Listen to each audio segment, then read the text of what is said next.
축자상자에 쓴 뭐예요? 남들 다 포기하는데. 올해 외상 전문의 자격갱신율은 20.7%로 역대 최저 수치입니다.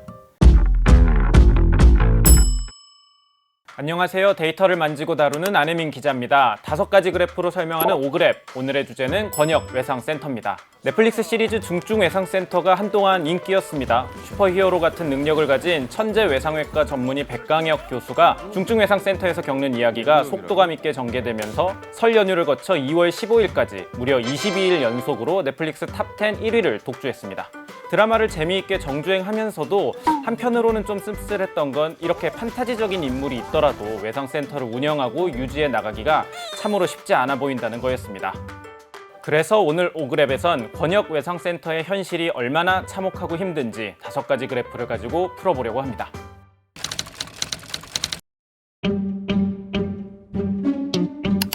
등산객이 7m 아래로 추락하는 사고가 발생했습니다. 추락 환자를 발견한 사람들은 곧바로 119에 신고했고 출동한 119 구급대원들은 추락 환자의 상황을 살핍니다. 환자가 추락한 높이도 상당하고 맥박도 불규칙하고 구출까지 시간도 꽤 소요되었기 때문에 구급대원은 이 환자를 중증 외상 환자로 분류해 이송을 시작합니다.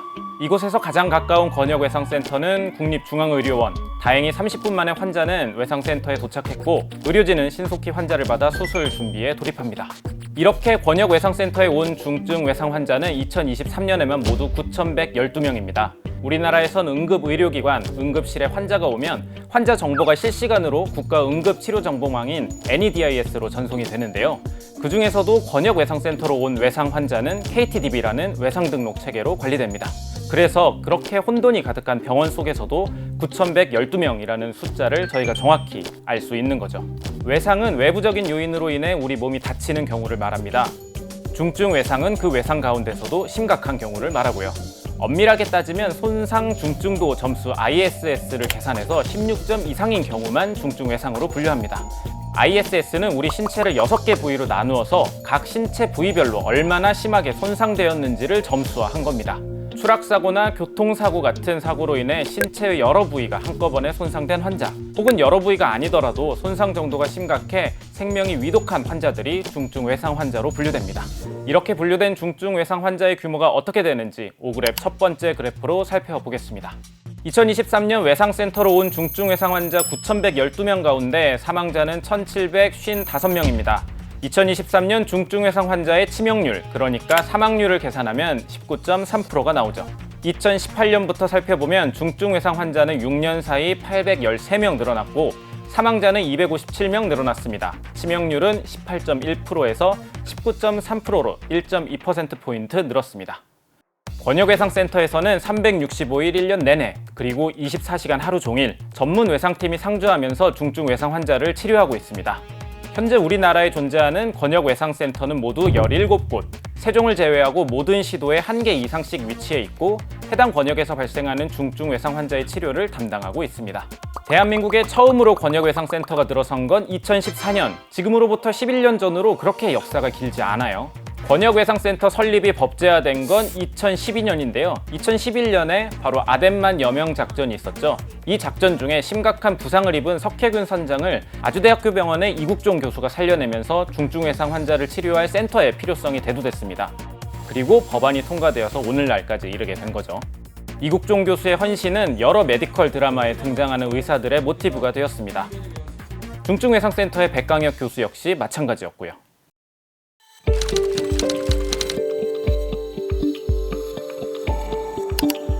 이런 노력을 바탕으로 만들어진 권역외상센터 덕분에 수많은 환자들이 죽을 고비를 넘기고 있습니다.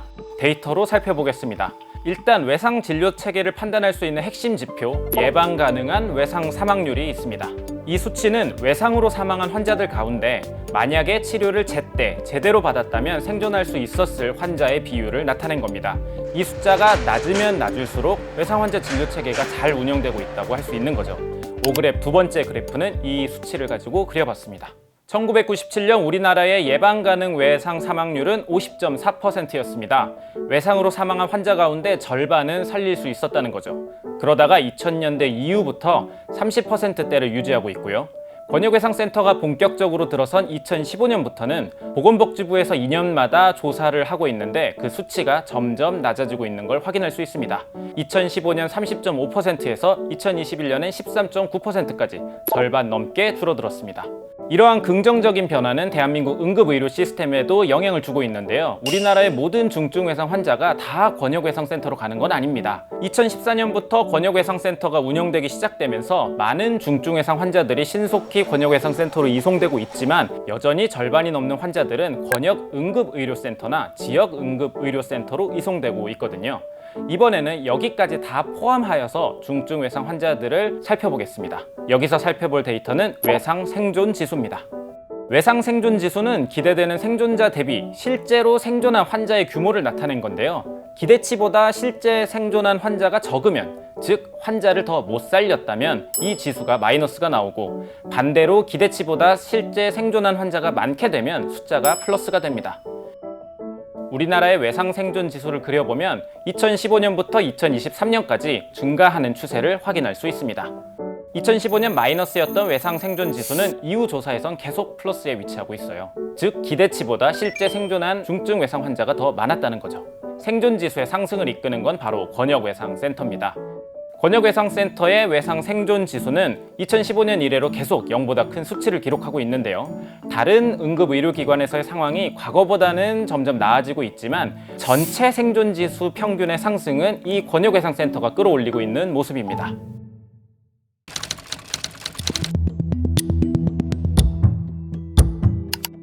중증 외상 환자의 생존율을 높이기 위해 가장 핵심이 되는 건 뭘까요? 바로 시간입니다.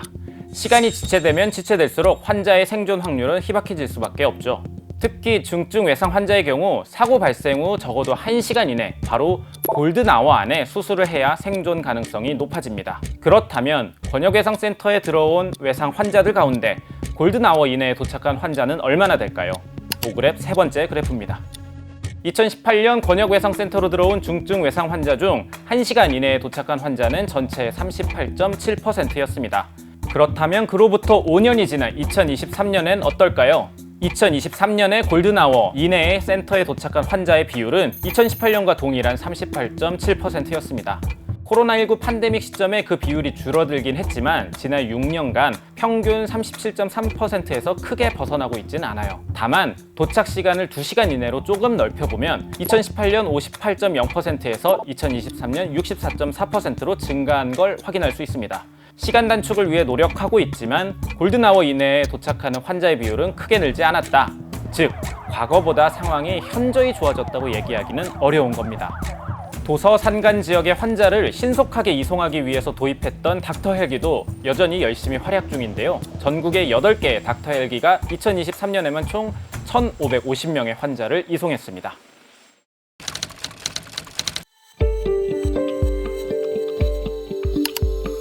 권역외상센터에 오는 중증 외상 환자의 데이터들을 살펴보니 대한민국의 가장 아픈 데이터 중 하나인 자살의 심각성도 확인할 수 있었습니다. 일단 자해와 자살로 인해 외상센터로 오는 환자들의 비율이 늘어나고 있어요. 2019년엔 전체 중증 외상 환자 가운데 1.7% 수준이었다면 2023년엔 3.1%로 거의 2배 가깝게 늘어났습니다. 서울 권역외상센터인 국립중앙의료원 자료에 따르면 2023년 입원한 환자의 약 10%가 자살기도 환자였다고 할 정도죠. 그 중에서도 10대와 20대 상황이 심각합니다. 5그래프 네 번째 그래프로 만나보겠습니다. 외상센터에 오는 전체 중증외상 환자 가운데 10대, 20대 비율은 합쳐서 10%, 11% 정도밖에 되질 않습니다. 하지만 자해와 자살로 인해 외상센터로 온 경우만 따로 본다면 어떨까요? 10대, 20대 비율이 지난 5년 평균 39.1%로 급증합니다. 자해, 자살로 외상센터를 찾은 10명 중 4명이 10대, 20대라는 거죠. 그 중에서도 10대의 증가세가 매우 심각합니다. 2019년엔 10대 청소년 중증 외상 환자 100명 중 7명이 자해, 자살이 원인이었다면 5년 사이 그 비율이 100명 중 17명으로 급증하였거든요. 2023년 대한민국 자살률은 27.3명, 2014년 이후 최고치를 기록했습니다. 이 수치는 OECD 회원국 평균에 비해서 압도적으로 높은 상황입니다. 게다가 10대부터 30대까지는 사망 원인 1위가 자살일 정도로 저연령층에서 자살은 매우 심각한 문제입니다. 세계적으로 청소년 자살률은 감소하는 추세이지만 우리나라는 그 흐름에 역행하고 있어요. 그 영향으로 1020 중증 외상 환자 가운데 자살과 자해로 인한 환자 비율이 늘어나고 있는 거고요.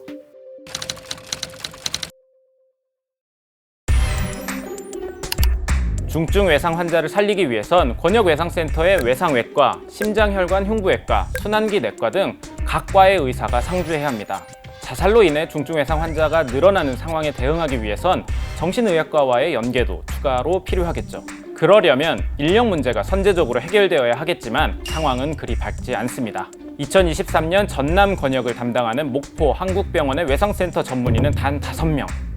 5명의 전문의들은 365일 동안 3,022명의 외상 환자를 진료했고 그 중에서도 상태가 심각한 중증 외상 환자 559명을 치료했습니다.